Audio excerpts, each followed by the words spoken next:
अमेरिकी राष्ट्रपति ट्रंप अब रूस के राष्ट्रपति पुतिन से नाराज हो गए हैं। पुतिन ने यूक्रेन के राष्ट्रपति जेलेंस्की के नेतृत्व की विश्वसनीयता की आलोचना की है। इससे ट्रंप भड़क गए। साथ ही उन्होंने रूस के ऑयल पर 50% तक टैरिफ लगाने की भी चेतावनी दे दी है। तो अहम खबर यह है कि पुतिन से नाराज हो गए हैं अमेरिकी राष्ट्रपति और फिर भड़के हैं पुतिन को लेकर के। उमाशंकर हमारे सहयोगी लगातार बने हुए हैं। उमाशंकर, ये तो समीकरण कुछ बदलता हुआ नजर आ रहा है फिर से।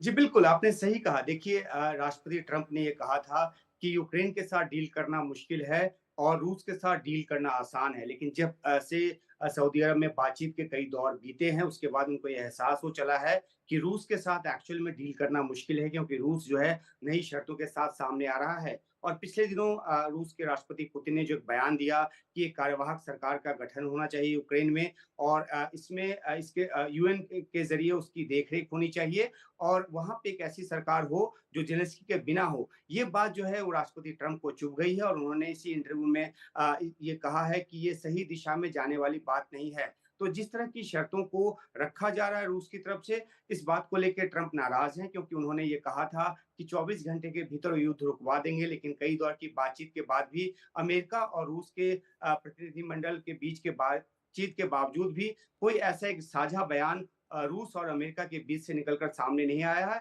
ये ज़रूर है कि यूक्रेन जो है वो तमाम शर्तों को मानने को तैयार है। ज़ेलेंस्की बार-बार ये कह चुके हैं कि वो चाहते हैं कि एक युद्ध विराम हो और ओनस जो है वो रूस पर है। वो उन शर्तों को भी मानने को तैयार हैं जो अमेरिका की तरफ से उन पे थोपा जा रहा है, बशर्ते कि उनको एक सिक्योरिटी गारंटी दी जाए।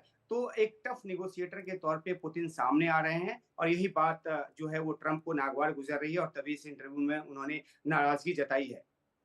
चलिए, आप नजर बना के रखिएगा उमाशंकर, आगे लगातार आपसे अपडेट लेते रहेंगे।